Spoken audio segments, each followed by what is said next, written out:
और चलिए अब बात करते हैं छत्तीसगढ़ की, जहां कांग्रेस में चेहरे को लेकर उहापोह है और बीजेपी में भी।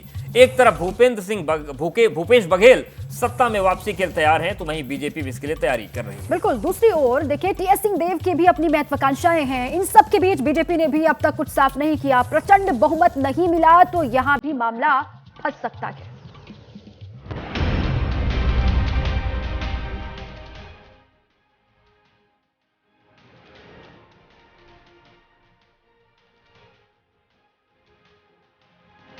अगर ये एग्जिट पोल एग्जैक्ट हुआ तो फिर कांग्रेस की सत्ता में वापसी होगी, लेकिन मुख्यमंत्री कौन बनेगा, ये सवाल इसलिए उठ रहे हैं क्योंकि एबीपी न्यूज से बात करते हुए डिप्टी सीएम टीएस सिंहदेव ने जो कहा उसने सस्पेंस को बढ़ा दिया है। जॉइंट लीडरशिप के प्लेटफॉर्म में चुनाव लड़ा गया और उसमें अगुवाई भूपेश भाई कर रहे थे और आगे हाईकमान जो नतीजा देगा, जो फाइनल डिसीजन देगा, ये हम सब साथ में बैठ के, भूपेश भाई थे, पीसीसी प्रेसिडेंट थे, शैलजा जी थी, महंत जी हमारे स्पीकर साहब हैं वो थे, ताम्रध्वज भाई थे, शिव डहरिया जी थे, जिसे हम कोर कमेटी कहते हैं, मैं भी उपस्थित था और हम सब ने एक राय से एक निर्णय पे हम लोग हैं और उस पर कायम हैं कि हाईकमान जो फैसला करेगा हम सबको स्वीकार है। तो सवाल यही उठ रहा है कि क्या छत्तीसगढ़ में मुख्यमंत्री का परिवर्तन होगा?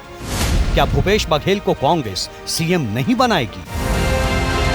पिछले 5 सालों से छत्तीसगढ़ को चला रहे भूपेश बघेल को यकीन है कि उनकी सत्ता में वापसी होगी, क्योंकि अगर कांग्रेस जीतती है तो ये जीत बघेल सरकार के कामकाज पर मुहर होगी। रोजगार, गाय पालन और गौ संरक्षण को बढ़ावा देने के साथ साथ पशुपालकों के लिए योजनाएं चलाई। बीजेपी के हिंदुत्व का मुकाबला सॉफ्ट हिंदुत्व से करते हैं, लेकिन चुनाव के आखिरी वक्त में जिस तरह से महादेव ऐप वाला मामला उठा, उसने बघेल के इमेज को नुकसान पहुंचाया।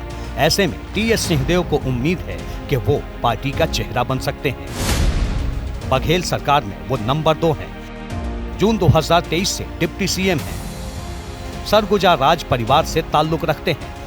14 सीटों पर उनका सीधा प्रभाव माना जाता है। उन्होंने कई मौकों पर भूपेश बघेल के खिलाफ आवाज भी उठाई है। मुख्यमंत्री बनने की इच्छा कई बार जाहिर कर चुके हैं। हालांकि आगे 24 की लड़ाई है, कांग्रेस कोई रिस्क लेना नहीं चाहेगी। भूपेश बघेल चूंकि 5 साल सीएम रहे, एक पहला स्ट्रॉन्ग पॉइंट। दूसरा, वो ओबीसी के एक बड़ा चेहरा बन के वो उभरे हैं छत्तीसगढ़ में। तीसरा, उन्होंने छत्तीसगढ़ अस्मिता को लेकर उन्होंने बात की है। ओबीसी वर्ग को इस चुनाव में सेंट्रिक बनाया, सेंटर पे लाया, तो एक छत्तीसगढ़ की अस्मिता वाली बात उन्होंने की, वो उनके फेवर में जाती है। वो एक फाइटर है, एक एग्रेसिव उसमें है और बहुत डाउन टू अर्थ होने की वजह से उनकी एक्सेप्टेंस आम आदमी के बीच ज्यादा है। यूं तो एग्जिट पोल कांग्रेस को जिता रहे हैं, लेकिन इसमें बदलाव हुआ। अगर बीजेपी जीती तो कौन मुख्यमंत्री बनेगा, ये भी बड़ा सवाल है, क्योंकि रमन सिंह अनुभवी हैं, 15 साल मुख्यमंत्री रहे हैं, संगठन में उनकी मजबूत पकड़ है, लेकिन पिछले कुछ सालों से राजनीति में उनकी सक्रियता कम हुई है। ऐसे में विजय बघेल चेहरा बन सकते हैं। विजय बघेल सीएम भूपेश बघेल की ही जाति यानी ओबीसी के कुर्मी समाज से आते हैं, सांसद हैं और पार्टी ने सीएम बघेल के खिलाफ उन्हें चुनाव मैदान में उतारा है। राज्य के स्थानीय नेताओं का भी उनसे विरोध नहीं।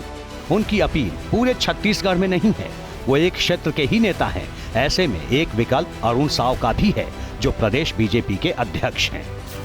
अरुण साव भी ओबीसी समाज से आते हैं।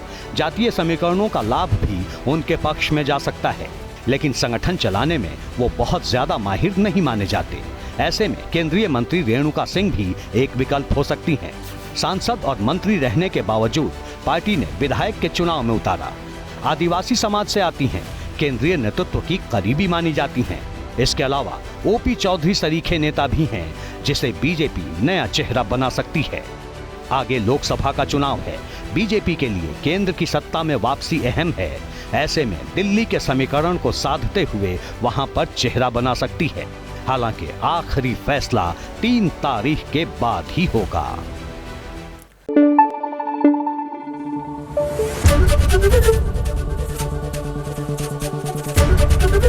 एबीपी न्यूज आपको रखे आगे।